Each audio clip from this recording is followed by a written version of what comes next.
Greetings, this is Greg. I want to compare the Focke-Wulf FW190 Dora 9 to the Merlin-powered P-51 Mustang. In this video, I'll focus on the comparison in terms of speed, and I'll try to work in the later Dora 13 as well. Throughout the history of air-to-air combat, there have been certain iconic matchups. For most people, the iconic World War I matchup is the Sopwith-Campbell versus the Fokker DR-1 triplane. During the early portion of World War II in Europe, it's the Supermarine Spitfire Marks I and II versus Messerschmitt Bf-109Es 3 and 4. Now, the Korean War brought us the F-86 versus the MiG-15.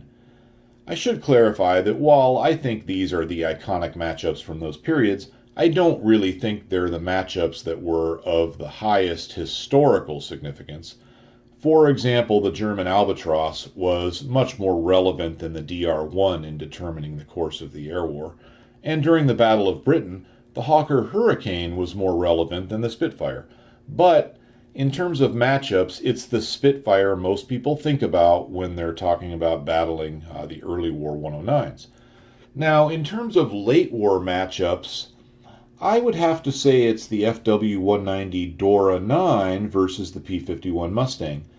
Not only is this an iconic matchup, it's a very interesting and relevant comparison.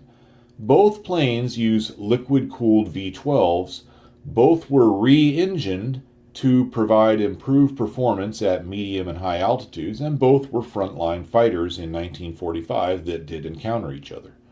The Mustangs start off with some huge advantages over the Doras. The Mustangs were built in nice factories and they were not being bombed. None of the parts suppliers were being bombed, and supply lines were essentially always intact. That's very different from the situation over in Germany, and it's something important to keep in mind as we go through this discussion. Late war FW190s were being built in hidden tunnels. Component suppliers were always either under attack or under threat of an impending attack, and supply lines were often compromised. The P-51 had the advantage of U.S. high-octane fuel, 130 octane initially and later 150 octane. The Doras had to make do with lower octane fuel, more about that later. The Mustangs would be serviced in better maintenance facilities. They were generally safe from attack and with fewer supply issues, meaning that the 190 designers had to put greater emphasis on ease of service in the field. Last but not least, to a greater extent than the Mustang, the Dora had to be a true jack of all trades. It had to be able to take on bomber formations, which packed a lot of defensive firepower, and it had to conduct ground attack missions in areas where the Germans did not have air superiority. Even with these disadvantages from the start, in fighter versus fighter combat, the Dora fares pretty well against the P-51. Now, spoiler alert, overall in a dogfight, the P-51 has a slight edge here, but the Dora has its advantages. Of course, a lot depends on just what Dora variant we're talking about. Even just within the Dora 9s, they vary quite a bit depending on how they're equipped and set up. And then, of course, there's the Dora 13. The P-51s vary a bit as well, which makes any comparison a little bit tricky, but we're going to sort it all out. I want to talk about the engines in these two planes. This is a good time to mention that technical data on the Dora is a bit scarce. Thus, as with the TA-152 video I made earlier, we're going to have to take what information we have and fill in the blanks using general aviation knowledge. What little primary source data we do have is inconsistent because they were constantly testing different configurations for the plane.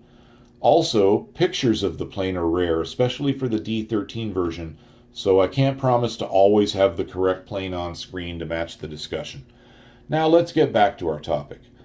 The earlier FW190A models had an air-cooled radial engine. I'm not going to focus on it too much because I'm covering it in another series, but that radial engine just wasn't competitive at high altitudes where the American bombers were flying. To make a long story very, very short, attempts to increase its power, and especially its power at high altitude, were not too successful. There's a whole involved story there that's going to have to be a different time. Thus, it was decided to put a big liquid-cooled V12 into the airplane. The Dora is a 190, but with a Junkers Jumo V12 and the airframe modifications needed to make it work. They were essentially a stopgap airplane built while Focke-Wulf worked on getting the TA-152 developed and ready. However, the war ended before the TA-152s could have any real impact, and thus the Doras were the final 190 variants that saw combat in significant numbers, and specifically the Dora 9s. So let's talk about the Dora 9's engine. It's the Junkers Jumo 213A. The Jumo 213 is an inverted V12, but with 35 liters of displacement. That's 2,135 cubic inches. By late war standards, this wasn't huge. But it was a lot larger than the Mustangs.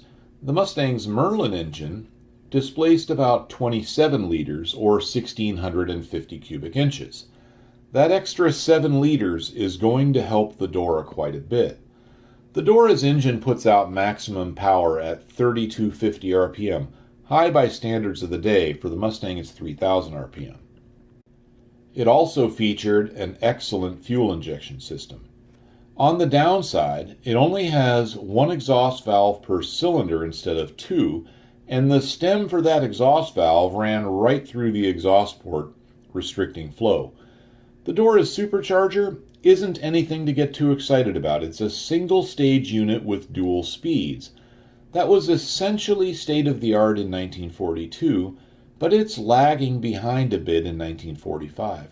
However, the supercharger itself was fairly efficient for a single-stage unit, and the supercharger drive ratios were chosen pretty well for its intended use.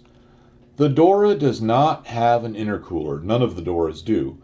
This, combined with the low-octane fuel in use at the time, caused two problems. First, the hot air coming from the supercharger would be relatively less dense when reaching the cylinders because it was hot.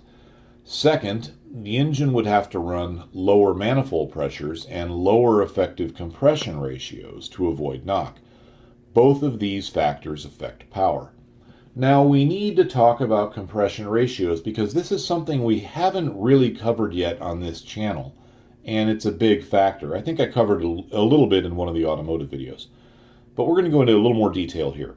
So the Dora's Jumo 213 has a mechanical or static compression ratio of 6.5 to 1. So what does that mean? Why does it matter? And how does it compare to other liquid-cooled V12s of the era? Static compression ratio is the ratio of the volume of the cylinder and combustion chamber when the piston is at the bottom of its stroke to the volume when the piston is at the top. An engine with a 10 to 1 compression ratio would compress 100 cubic inches of volume into 10 cubic inches. An engine with a 5 to 1 compression ratio would compress that 100 cubic inches into 20. I think that's pretty easy to understand so far. So why do we need compression? Well, to answer that, we're going to go to a Jam Handy video. For those who don't know, a little bit of a detour here. Jam Handy was an Olympic swimmer. In fact, he won the bronze medal at the 1924 Olympics in Paris. He has other swimming accolades as well. I don't know a lot about swimming, but apparently he's a big deal in the swimming world. But apparently you can't make a great living swimming, so he went into the filmmaking business. His company, the Jam Handy Corporation, made over 7,000 motion pictures and about 10,000 slide films. Now, for our younger viewers, and younger in this case probably means under 40-something, many of you won't know what slide films are, but they were heavily used in education until the mid-1970s. All kinds of education, trade school, military, grade school, high school, whatever. They're basically a series of still images put onto slides that are projected onto a screen, and there's an audio recording that plays along in sync with the slides. It's manually operated. When the audio beeps, the operator, which is usually a student that's been volunteered by the teacher, advances the slide via pressing a button. Anyone who was in grade school in the 70s knows what I'm talking about. The point is that whether people knew it or not, they were being educated by Jam Handy. The Jam Handy building in Detroit still exists. Apparently today it's sort of a mecca for animators because so many famous animators worked there before they went on to Disney or other more well-known studios. Now, the Jam Handy videos are some of the best educational videos you can find on automotive or other types of mechanical things. The particular video we are going to watch was made with Rube Goldberg, the famous cartoonist, and does a fantastic job of explaining compression. I'll add my own narration here to this 1940 Jam Handy film. These two folks are operating what is really an engine block rigged up to be used as a mortar to fire things into the water there. He's just poured gasoline into the cylinder and he's going to light it with a match. The point of this is to show that the gasoline doesn't burn with all that much excitement because it is not sufficiently mixed with air. So now he's going to mix it with air and spray it in there. And in another cylinder, he's going to put in gunpowder. So we're getting a kind of a comparison between a fuel-air ratio of some ideal proportion and gunpowder. Now, of course, he can't just throw a match in there because he'd burn himself, so he's setting them off electrically. There goes the gasoline, and there goes the gunpowder. The gunpowder made a bigger explosion. To demonstrate that, he shoves pistons into both holes. And as he fires them, you'll see the first one is the gasoline one. It barely gets into the water at all. The second one, which is gunpowder, goes all the way out to marker 2, which shows that the gunpowder has far more power than gasoline. But wait, now we're going to add in compression via the cartoonish hammer. Hammer that piston in there and compress the air. And now the gunpowder once again goes to 2, but the piston with compression goes out past 3. So the point of this demonstration, and I think it should be very, very clear, is that compression adds a tremendous amount of power to the combustion of the fuel-air mixture. And that's why it's so important to an engine.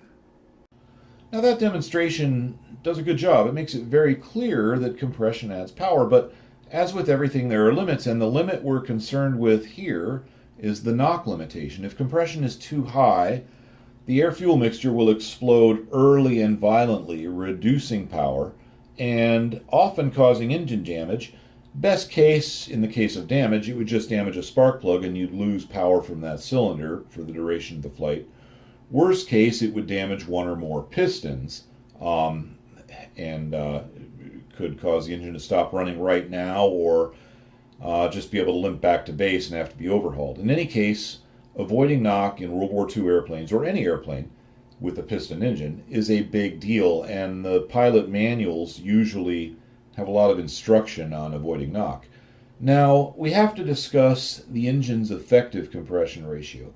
I've been dreading this topic because the terminology isn't standardized, and the diversity of opinions on this is pretty large. Even the diversity of definitions is significant.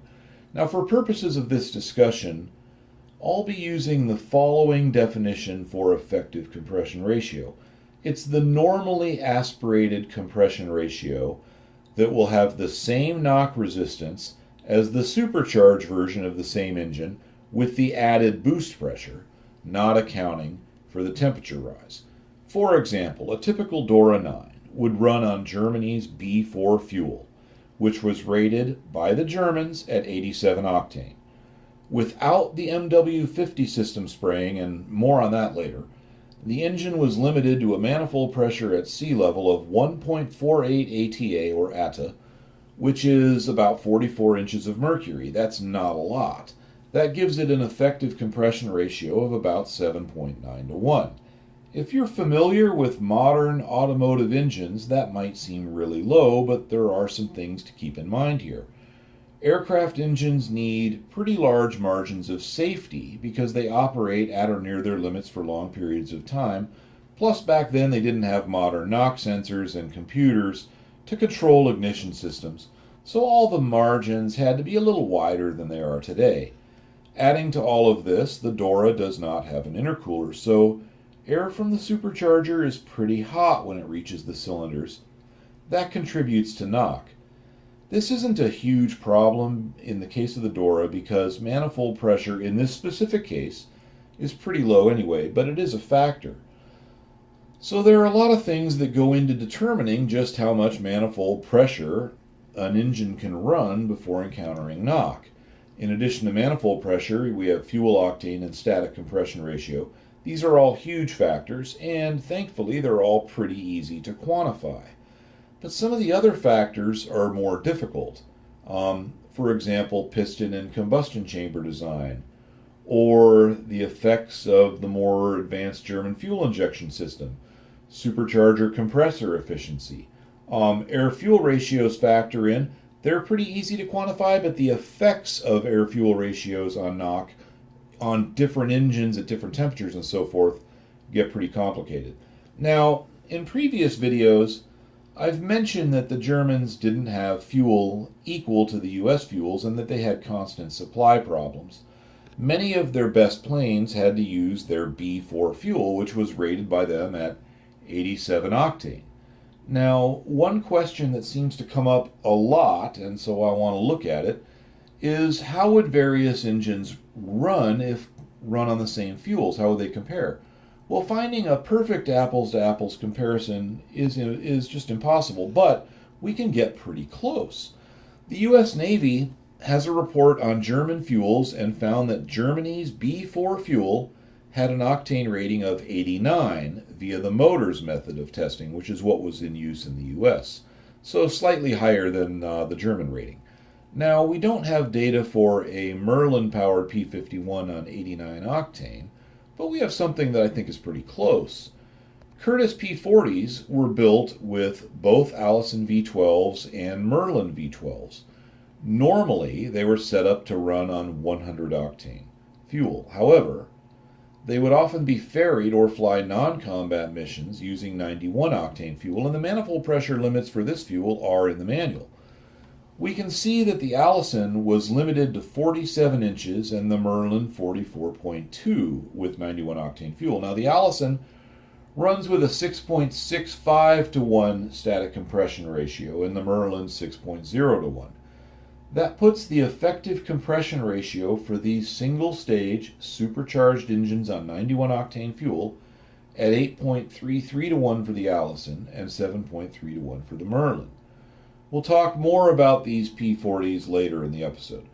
So, with nearly the same octane, at least if we trust the U.S. Navy's assessment of the octane rating of B4 fuel, and I don't see any reason not to, the Jumo does pretty well with its effective compression ratio of 7.9 to 1. The point of all this is to show that the Jumo's knock resistance is about equal to the Merlin if we're just looking at them engine to engine.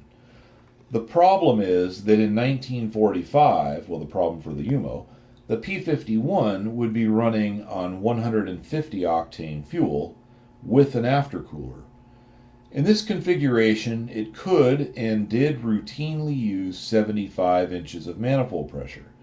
At 75 inches, which is about 2.5 ATA using the German method of measuring manifold pressure, the P-51's Merlin is running an effective compression ratio of 9.5 to 1. Now, you probably remember that Jam Handy video we just watched, so you should understand why that extra effective compression helps boost the Merlin's power. Plus, it's not just the effective compression ratio. The extra manifold pressure and aftercooler are packing a lot more oxygen molecules per unit of volume into the Merlin cylinders. Those are actually the bigger effects than the effective compression ratio effect. But all of this stuff adds up. Now, the Jumo can make up for this drawback to an extent with displacement and RPM, which it does. Let's see how the numbers stack up. Without water methanol spray and running on B4 fuel, The Jumo puts out 1,750 metric horsepower. That's 1,726 in US ratings. The Packard Merlin V1650-7 in the Mustang at 75 inches puts out 1,788 at sea level, so 52 more than the Dora. Now at 67 inches, which was the maximum setting for the Mustang earlier in the war, it would only put out 1,580 horsepower at sea level. But we're going to be comparing the 1945 variants. So it would seem that the Dora is at a big disadvantage here with less power. The Jumo's extra displacement, RPM, and fuel injection make up some of that difference, but they just can't quite make up for the Merlin's dual-stage supercharger, intercooler, aftercooler, and 150 octane fuel. However, the Jumo, as used in the Dora, has another trick up its sleeve, and that's the MW50 system. This system sprays a mixture of roughly 50% methanol, 49% water, and 1% of an anti-corrosive agent, which I am very certain was just engine oil, into the intake system.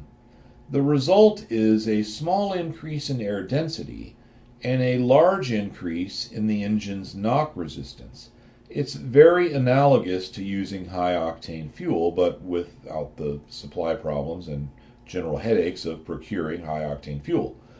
So, just how much did it increase things? I really wish I could give you a 100% solid answer here, but this is where things get a bit murky on the Dora.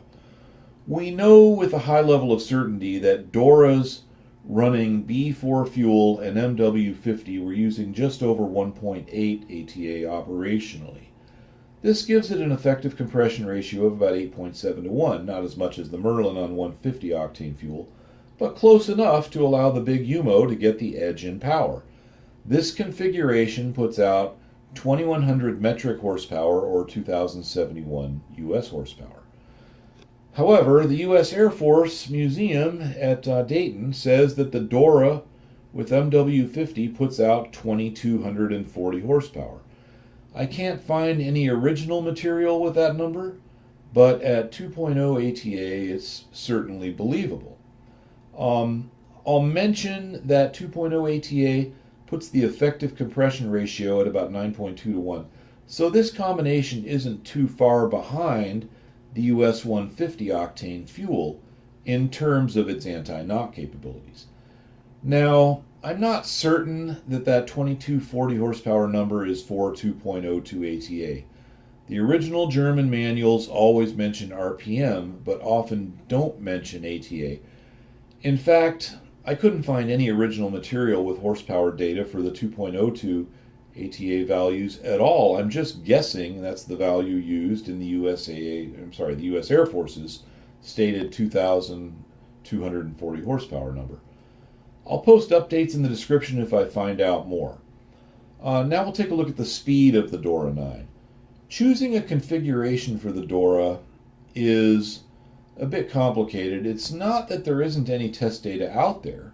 It's just that the data out there is a mix of flight test data and calculated data. Then we have a lot of different configurations to choose from, with or without MW50, different manifold pressure limits, and more. We even have some data on the higher octane C3 fuel. However, it appears that no Doras flew operationally with C3, so I'm going to eliminate that variable, at least for now. I think the best real-world Dora we can use is a D-9 running on B4 fuel at 1.8 ATA with MW50 and without a bomb rack. Dietmar Hermann, author of Focke-Wulf Fw190 Longnose, has stated that the test data factored in a rubber engine gap seal that improved aerodynamics and thus speed. However, it seems that due to material shortages or some other problems, this seal never made it into production airplanes. This is a variable I simply can't verify or account for. I think it's probably true, but for this video I only want to use official charted data, and I want to avoid altering the data based on my guesses about what was available and guesswork about how lack of availability would affect speed at various altitudes.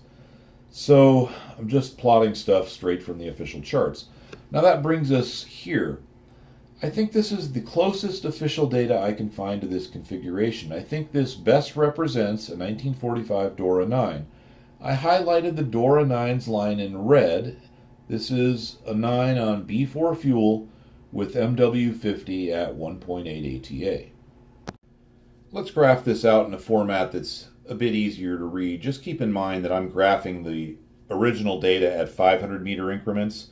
Originally it was graphed at 100 meter increments, so in those in-between sections my chart's going to be a little bit off as compared with the original in the areas where the superchargers shift.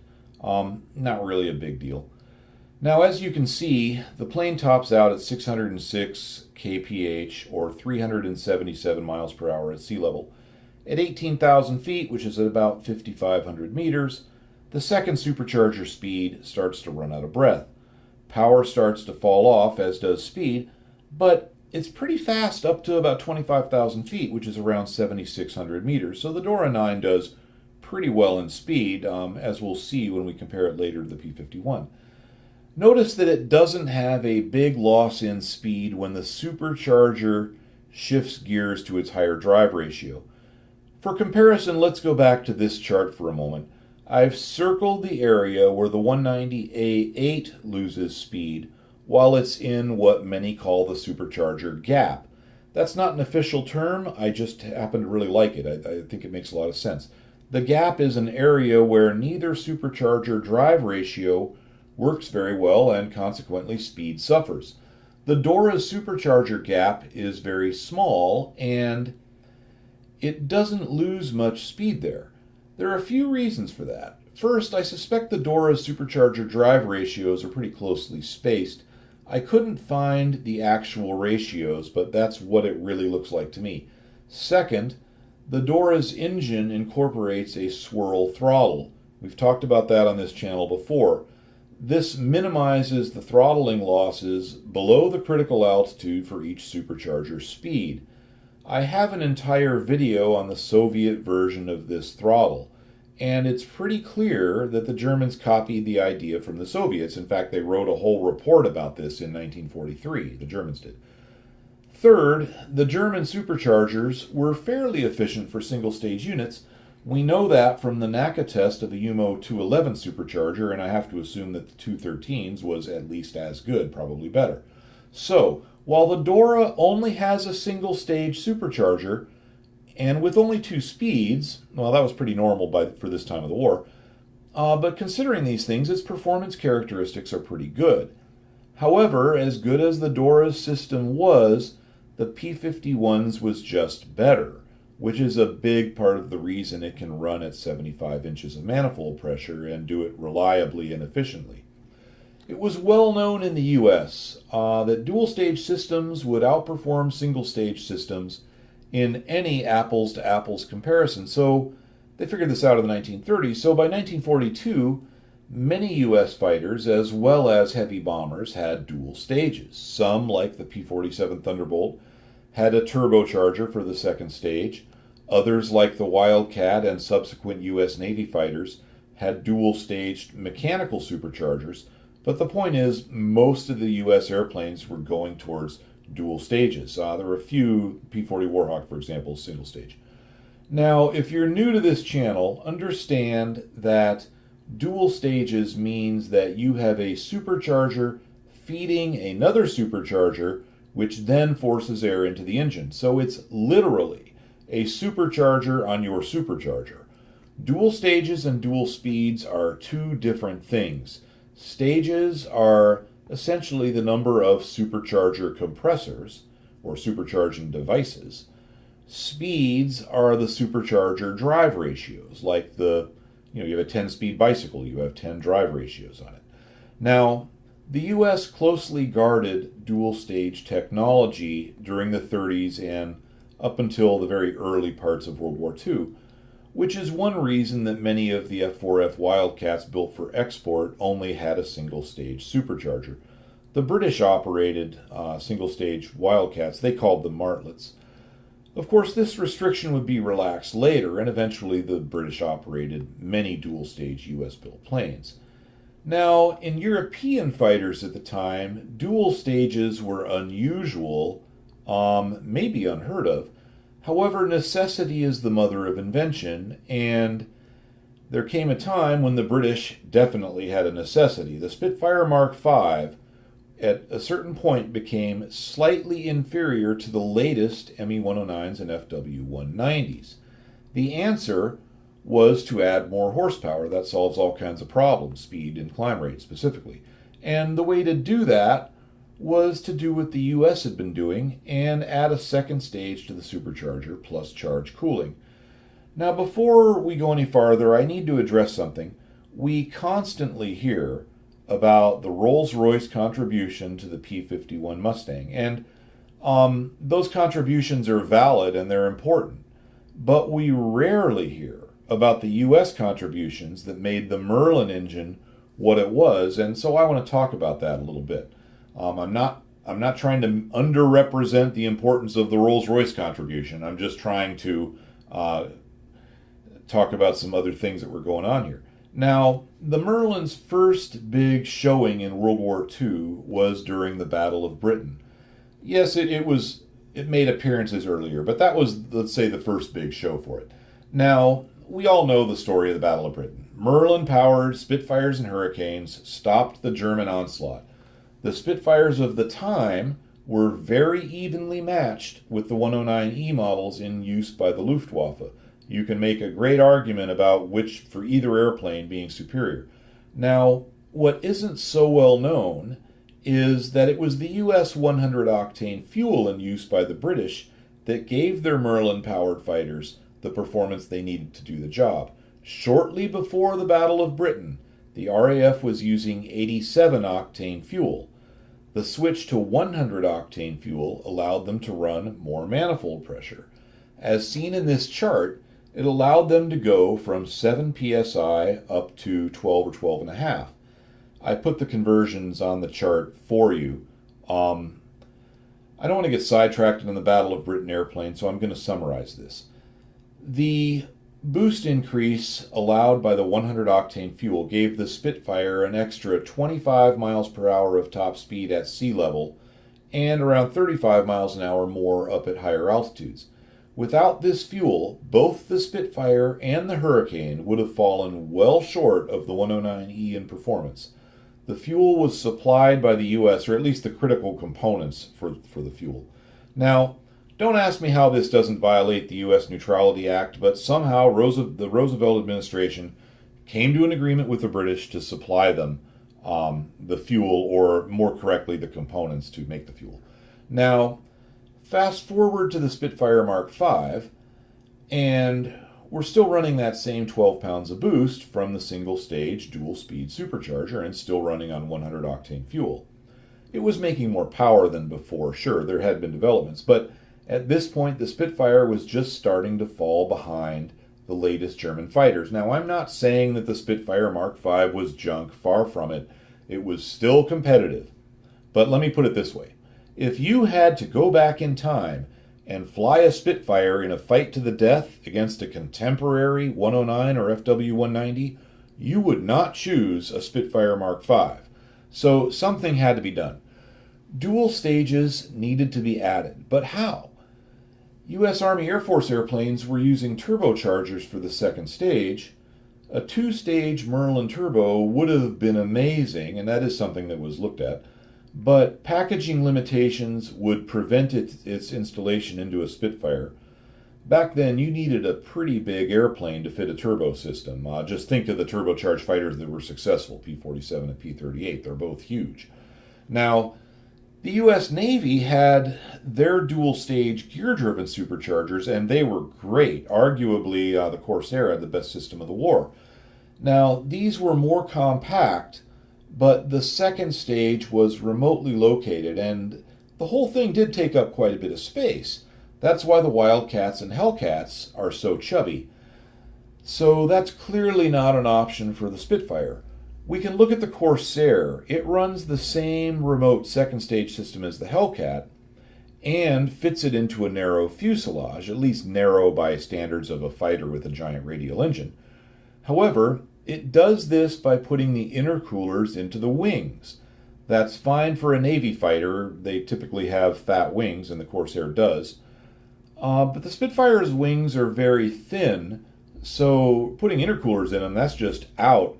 Never mind trying to get the ducting to go from the intercooler to and from the engine. It's just not going to happen. So the folks at Rolls-Royce came up with a pretty good solution. Rather than running the second stage remotely, as it was done in the U.S. Navy fighters, they would put both supercharger impellers, or stages, on the same shaft, spinning at the same speed, one right behind the other. There was a drawback. That meant that you couldn't vary the speeds of the stages individually, as you could in a Corsair, for example, but it has a huge packaging advantage, and that means it can be fit into a Spitfire, so that was a pretty big deal.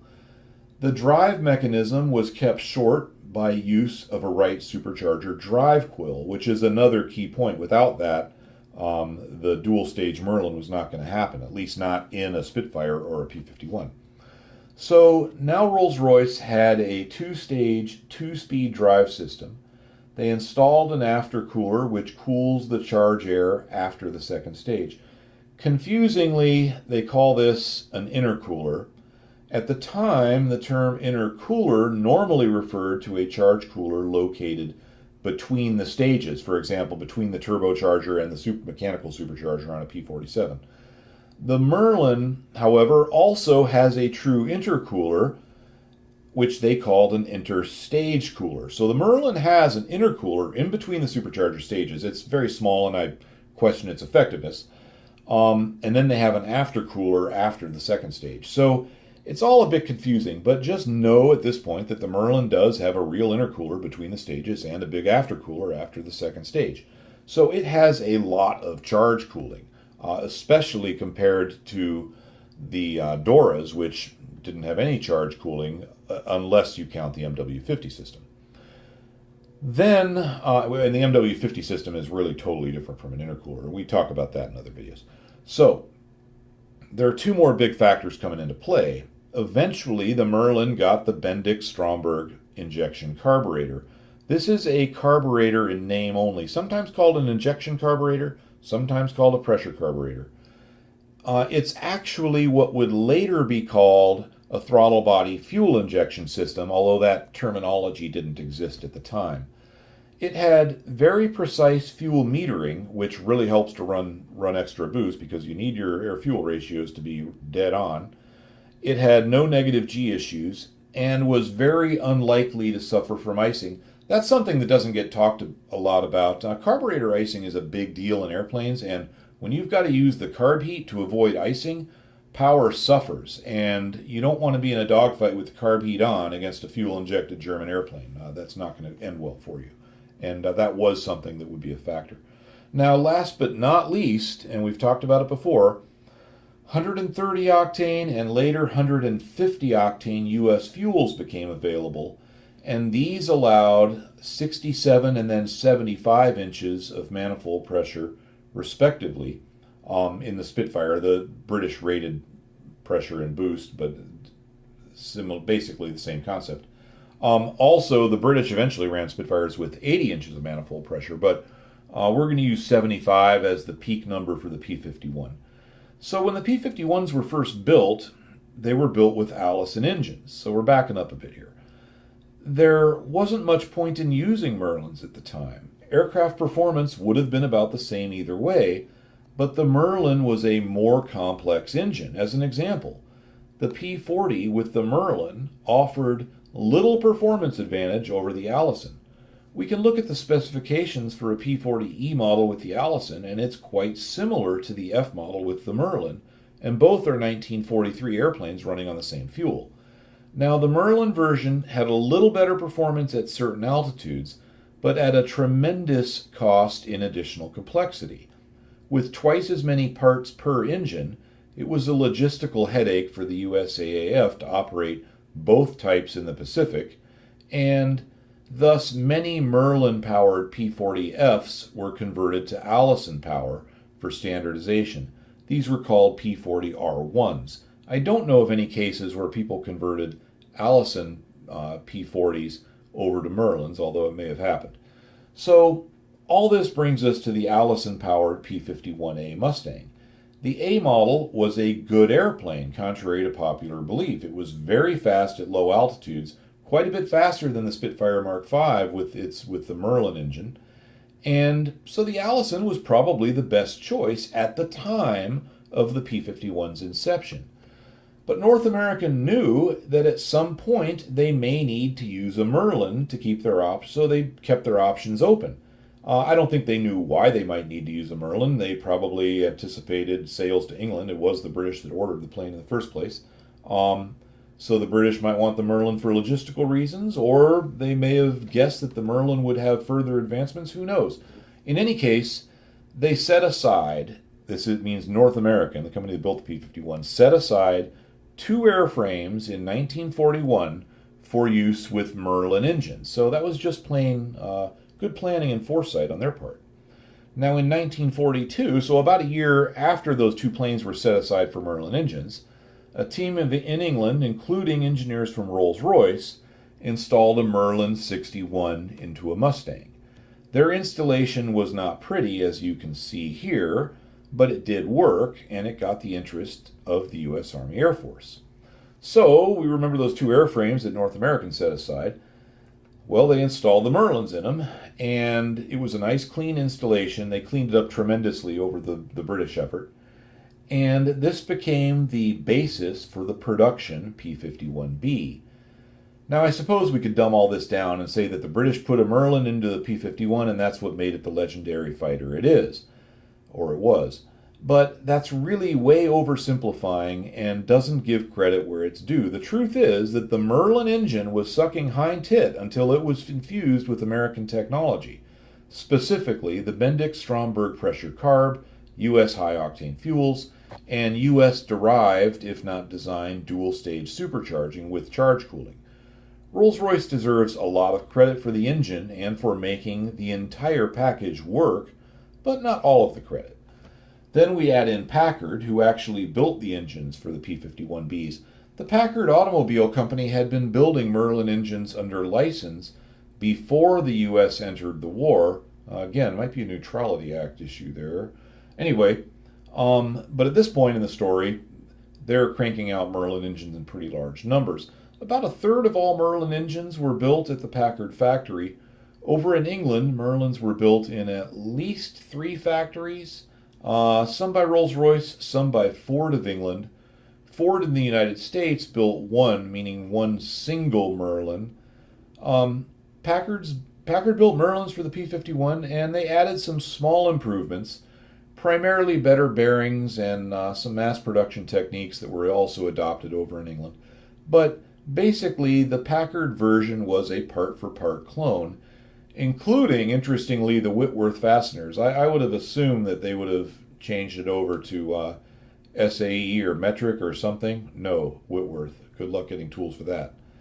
Now, we have a lot of data for the Merlin-powered P-51s, but choosing just which one to use for a comparison here is a bit of a headache. To be fair to the 51, we have to use numbers for 75 inches of manifold pressure. That's what they were running at the time they were likely to encounter Doras. Ideally, I would have liked to have used data for a bubble top D model, but there just isn't as much data for the D models as you might think.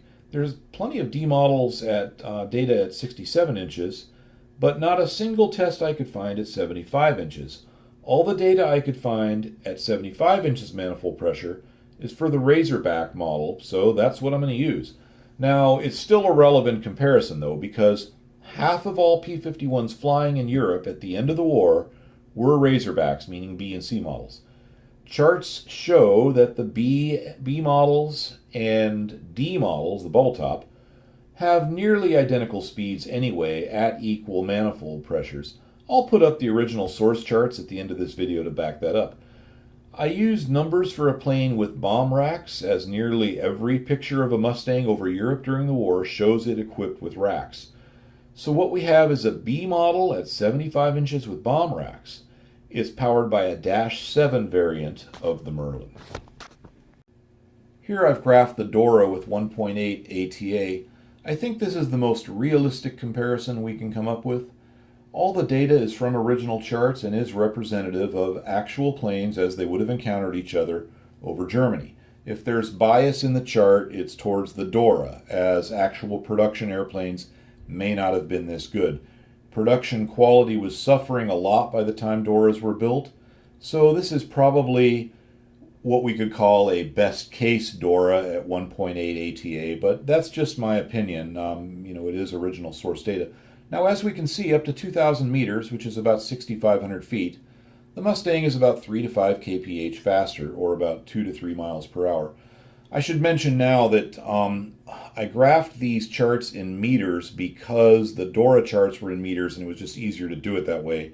And when I mention feet from this point on, it's just a roughly rounded number. Yes, I do realize that the world standard for altitude measurement is feet and not meters, but back in World War II, the Germans referenced meters for altitude. Today, of course, the Germans use feet, as pretty much the rest of the world. The Chinese, the only place I can think of, and I fly all over the world, and the only place I can think of that's still using meters off the top of my head is China, and then not all of China. And up to maybe 10 years ago, the Confederation of Independent States, which are a collection of former Soviet Union places like Kazakhstan and Kyrgyzstan, those places, they were using meters up to maybe 10 years ago, and they've switched to feet. So pretty much the whole world uses feet. Yes, I know that, but I'm using meters with a rough conversion to feet here. Anyhow, yeah, that speed advantage up to 6,500 feet or 2,000 meters is pretty close to nothing, but from about 3,000 to 6,000 meters, about 10 to 20,000 feet, the Dora has the advantage, with an advantage of as much as 20 kph or about 12 miles an hour, which is not a lot, but at least it's meaningful. The Dora's advantage there is largely due to the Mustang supercharger gap. Now, once above 6,000 feet, or correction, 6,000 meters, so about 20,000 feet, the Mustang pulls ahead and stays ahead with an advantage of 10 kph or 6 miles per hour or so, widening out a little bit more up at the very high end. So the overall takeaway from this chart should be that these two planes are darn close in terms of top speeds. The scaling of the chart makes the difference look greater than it is, but for the most part, the two planes are within 20 kph or 12 miles an hour of each other, and they're usually within 10 kph or 6 miles per hour of each other. I might argue that the Dora's advantage comes in during a critical altitude range, so that's a plus for the Dora, maybe, but overall these two planes are really darn close. Now, I'm not going to get into aerodynamics in this video. Maybe I'll cover Dora aerodynamics another time. I have covered the P-51 pretty well, though, and the P-51 is definitely the more slippery of the two, but the Dora isn't as bad as you think. According to an EAA article by David Lednesser, and I apologize if I'm mispronouncing his name, the Dora has less drag than a Spitfire Mark 9, so that's pretty impressive. I haven't checked the math out on that one, but I think it's certainly possible. Either way, the P-51 Mustang has less drag than either a Dora or a Spitfire, but the Dora makes up for it to an extent with its greater power, and of course at this point you have some idea how it does that. Basically bigger engine, revs higher, and water methanol injection. Now let's take a look at graphs for Doras at both 1.84 and 202 ATA and compare them with the Mustang. Well, that's another confusing thing. The German charts seem to use 1.8 and 1.84 ATA interchangeably, so there you go. Anyhow, the 2.02 setting adds some speed, enough so that the Dora is in the lead for a much larger portion of the altitude range. Of course, once its second stage starts to run out of breath, its speed will be identical to that of the 1.84 version because they're both going to be limited to the same manifold pressure value, which will be below 1.84. But below about 5,000 meters, around 17,000 feet, 2.02 ATA is clearly superior. That little area where it's behind at 5,500 meters is likely only due to measuring and charting methods and not an actual deficit for the 2.02 version. Now, as you can see, running it up to 202 puts it ahead of the Mustang. However, ahead of the Mustang for a lot of the altitude range. However, I don't think this configuration was commonly run, if ever used at all. I can't say that with any level of certainty, though.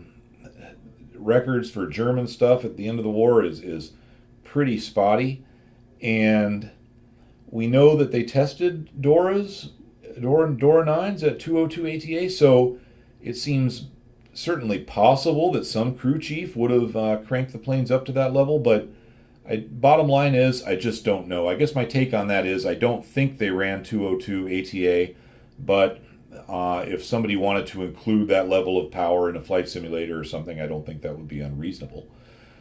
Now let's move on and look at the Doras 11, 12, and 13. All of these use the Jumo 213F. The 213F is much like the Dora's 213A. However, it has a second stage supercharger, so like a P-51, and it has a third supercharger speed. So it's a two-stage, three-speed.